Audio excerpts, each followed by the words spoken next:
السلام علیکم ورحمۃ اللہ وبرکاتہ۔ کیسے ہیں عزیز دوستو؟ امید ہے کہ آپ حضرات بخیر ہوں گے۔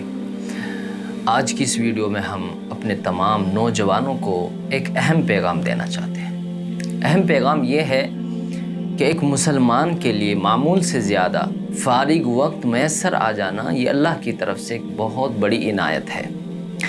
لہٰذا کبھی کبھی ہمارے ساتھ ایسا ہوتا ہے کہ ہم لوگ حالت سفر میں ٹریفک کے سبب یا کسی آفس میں، دفتر میں، اس کی لائن میں غیر معمولی رش کی وجہ سے یا کسی گاڑی، ٹرین یا بس کے انتظار میں کھڑے رہتے ہیں، اور اس کھڑے ہونے کی وجہ سے، انتظار کرنے کی وجہ سے ہمارے اندر ایک جھنجھلاہٹ پیدا ہو جاتی ہے، ہمیں فطری طور سے غصے آنے لگتا ہے اور انسان پریشان ہو جاتا ہے اور اضطرابی کیفیت سے دوچار ہو جاتا ہے۔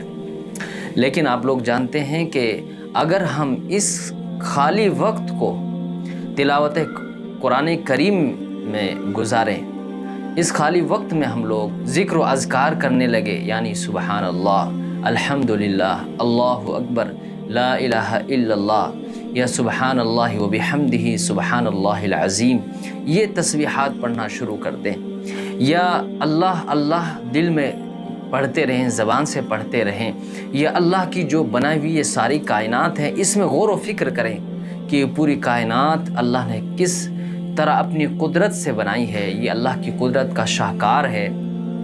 یہ زمین کتنے دنوں سے، ہزاروں سال سے اسی طرح چل رہی ہے، یہ سورج بھی روشنی دے رہا ہے، چاند بھی روشنی دے رہا ہے، اللہ نے ایک ہی پانی سے طرح طرح کے قسم قسم کے پھل اور فروٹ بنا دیے، طرح طرح کی خوشبوئیں پیدا کر دی اور غلہ جات اور ساری چیزیں یہی زمین سے اگا دی۔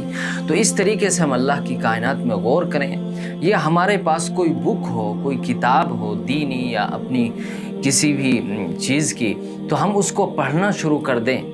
تو یہ جو خالی وقت ہے، یہ جو فارغ وقت ہے جس میں ہم لوگ پریشانی سے گزارتے ہیں جس کو، اور جس وقت کو گزارنا مشکل ہو جاتا ہے، تو آپ دیکھیں گے کہ یہ وقت جو ہے ہمارے لیے آخرت میں کبھی نہ مٹنے والا سرمایہ بن جاتا ہے۔